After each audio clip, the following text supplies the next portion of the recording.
Quando chegamos a Gênesis capítulo 10, nos deparamos com um dos textos mais curiosos, e ao mesmo tempo, mais importantes de toda a Bíblia. A tabela das nações, à primeira vista, parece apenas uma lista de nomes, genealogias e descendentes, mas, na verdade, esse capítulo é um verdadeiro mapa espiritual da humanidade após o dilúvio. Cada nome registrado aqui carrega um propósito, e cada linhagem traçada representa a semente de uma nação, de uma cultura e até de um destino profético. Por isso, se você puder, abra a sua Bíblia em Gênesis capítulo 10 e acompanhe comigo verso a verso. Antes, já se inscreva no canal Bíblia Revelada, deixe seu gostei e ative o sininho das notificações para receber o próximo vídeo e ficar a par de todo o estudo. Então, no capítulo 10, o Espírito Santo vai te mostrar que nada está escrito aqui por acaso. Cada detalhe revela como Deus começou a reconstruir a terra, agora purificada, e como as nações começaram a se espalhar segundo seus planos eternos. O versículo 1 começa dizendo: estas, pois, são as gerações dos filhos de Noé, Sem, Cã e Jafé, e nasceram-lhes filhos depois do dilúvio. Gênesis 10, um ponto em uma única frase. A Escritura mostra o início da nova humanidade. O mundo foi reduzido a uma só família, e dessa família surgiriam todos os povos e línguas da terra. É impressionante pensar que toda a diversidade de etnias, culturas e civilizações que conhecemos hoje tem sua origem nesses três nomes: Sem, Cã e Jafé.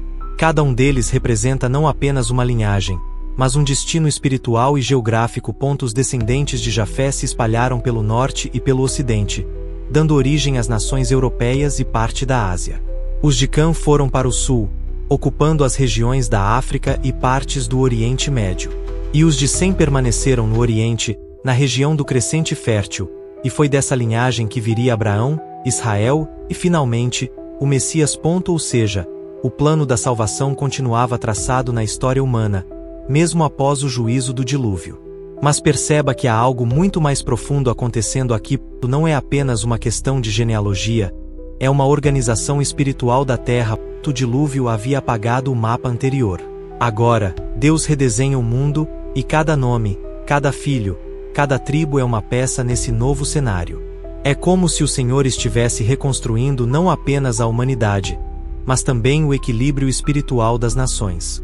E o texto segue detalhando as gerações. Primeiro, os filhos de Jafé: Gomer, Magog, Madai, Javã, Tubal, Meseque e Tiras. Gênesis 10, 2. Esses nomes são mais do que registros antigos, são chaves proféticas. Por exemplo, Magog é mencionado novamente em Ezequiel 38, como uma das nações que, no fim dos tempos, se levantará contra Israel. Percebe? Já aqui, em Gênesis, as raízes do futuro estão sendo plantadas. O Espírito de Deus está mostrando que cada nação nasce com um propósito, e algumas delas se tornarão instrumentos de bênção, outras, de juízo. Depois, o texto apresenta os filhos de Cã. E os filhos de Cã: Cuxi, Misraim, Puti e Canaã. Verso 6. Aqui encontramos os ancestrais das nações africanas e dos povos que mais tarde se tornariam inimigos de Israel, os cananeus, os egípcios e os filisteus. Note que Cã representa a linhagem da força humana, da cultura, da expansão material, mas também da rebelião espiritual.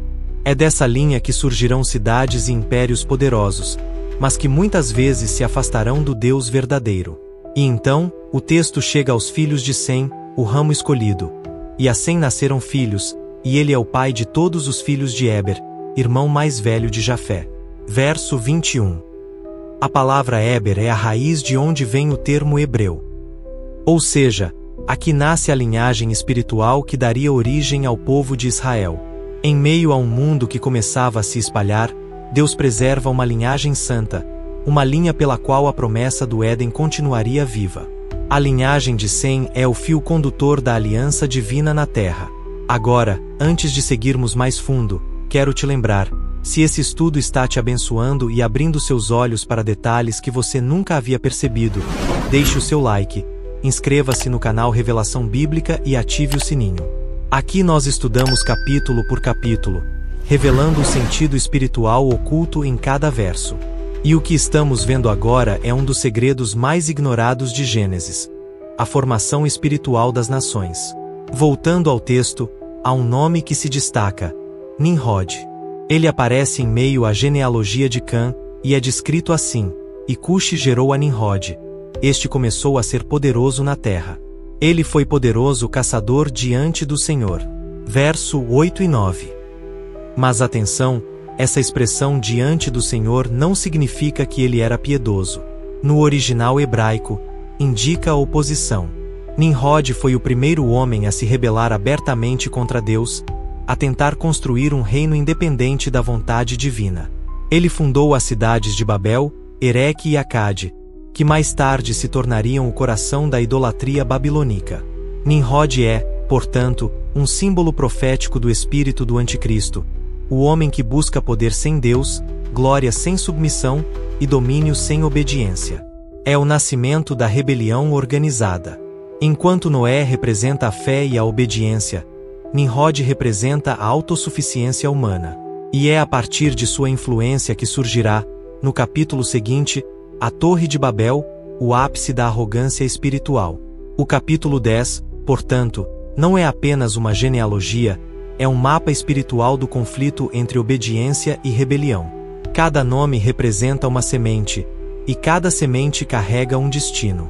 Deus está mostrando que, mesmo depois do dilúvio, a natureza humana continuava dividida entre dois caminhos: o caminho de Sem, da fé e da promessa, e o caminho de Cã, da força e da idolatria. Enquanto as gerações se espalham, algo começa a acontecer silenciosamente. As culturas se formam, as línguas começam a se diversificar, e as fronteiras espirituais são traçadas. O mundo está pronto para o próximo grande evento, a dispersão de Babel, onde o orgulho humano será mais uma vez confrontado pelo poder do Deus Altíssimo. O capítulo 10 de Gênesis continua revelando como Deus, de forma sábia e misteriosa, organizou a humanidade em ramos e direções específicas. Mas o que muitos não percebem é que essa dispersão não foi apenas geográfica, foi espiritual. Cada grupo de povos carregava consigo não apenas uma herança familiar, mas também uma influência espiritual que moldaria a história do mundo. Por isso, acompanhe comigo na sua Bíblia enquanto seguimos explorando os detalhes deste capítulo. Deus está te mostrando que nada é aleatório na palavra e que até mesmo os nomes e genealogias carregam verdades profundas sobre o propósito eterno do Criador. O versículo 32 resume o propósito de todo o capítulo. Estas são as famílias dos filhos de Noé, segundo as suas gerações, nas suas nações. E destes foram divididas as nações na terra depois do dilúvio. Gênesis 10, 32. Perceba o verbo usado: foram divididas. Não é dito espalharam-se ou se dispersaram por vontade própria. A divisão das nações foi dirigida por Deus. Cada povo foi estabelecido conforme um plano divino, ainda que os homens não percebessem isso. O apóstolo Paulo, séculos depois, confirma essa verdade em Atos 17, 26, dizendo: e de um só fez toda a geração dos homens, para habitarem sobre toda a face da terra, determinando os tempos antes ordenados e os limites da sua habitação. Ou seja, a geografia, a cultura e até os tempos históricos das nações foram determinados por Deus. Ele é o Senhor da história. Nada foge ao seu controle, nem mesmo as civilizações que se levantam contra ele. Esse entendimento muda completamente a forma como lemos o Gênesis. O que parece apenas uma sequência de nomes é, na verdade, o mapa da soberania divina sobre o mundo. Cada nação mencionada aqui teria um papel específico na trama espiritual da humanidade. Quando observamos os descendentes de Cã, notamos algo interessante. Eles não apenas se tornaram grandes impérios, mas também centros de idolatria e poder humano. Foi dos filhos de Cã que surgiram os egípcios, os babilônios, os filisteus e os cananeus, povos conhecidos por sua sabedoria, riqueza e rebeldia espiritual. Veja que o versículo 10 menciona que Nimrod estabeleceu seu reino em Babel, Ereque e Acade, todas na terra de Sinar. Essa região será central no próximo capítulo, quando o homem tenta construir uma torre que chegue aos céus. O que começou aqui, com Nimrod, é o espírito de autossuficiência humana, o desejo de ser grande sem Deus. Isso nos ensina algo profundo. Nem toda grandeza é bênção, e nem todo poder é sinal de favor divino. Há grandezas que nascem da soberba, e há reinos que prosperam por um tempo, mas são erguidos sobre a rebelião. Babel se tornará o símbolo disso, o homem tentando alcançar o céu por suas próprias mãos. Deus, porém, permite que essas nações existam. Por quê? Porque ele usa até os reinos rebeldes para cumprir seus propósitos. Os egípcios, por exemplo, seriam instrumentos para formar o caráter de Israel. Os babilônios, mais tarde, seriam usados para disciplinar o povo. E assim, através da história, o Criador conduz tudo para o cumprimento de sua vontade. Enquanto o mundo se espalha e se enche de culturas diversas, a linhagem de Sem permanece como o fio condutor da aliança. É dela que nascerá Éber, o patriarca dos hebreus, e posteriormente Abraão, aquele por quem todas as famílias da terra seriam abençoadas.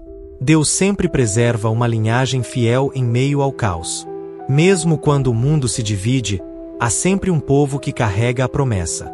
A Bíblia mostra que, enquanto as outras nações buscavam construir reinos humanos, a descendência de Sem mantinha o foco na promessa espiritual. Isso é um alerta para nós hoje. Em um mundo que se dispersa em tantas direções, Deus ainda busca uma linhagem espiritual, homens e mulheres que permaneçam firmes em sua aliança, guardando a fé e a obediência. E assim, a genealogia de Gênesis 10 não é apenas uma lista do passado. É um espelho profético do presente.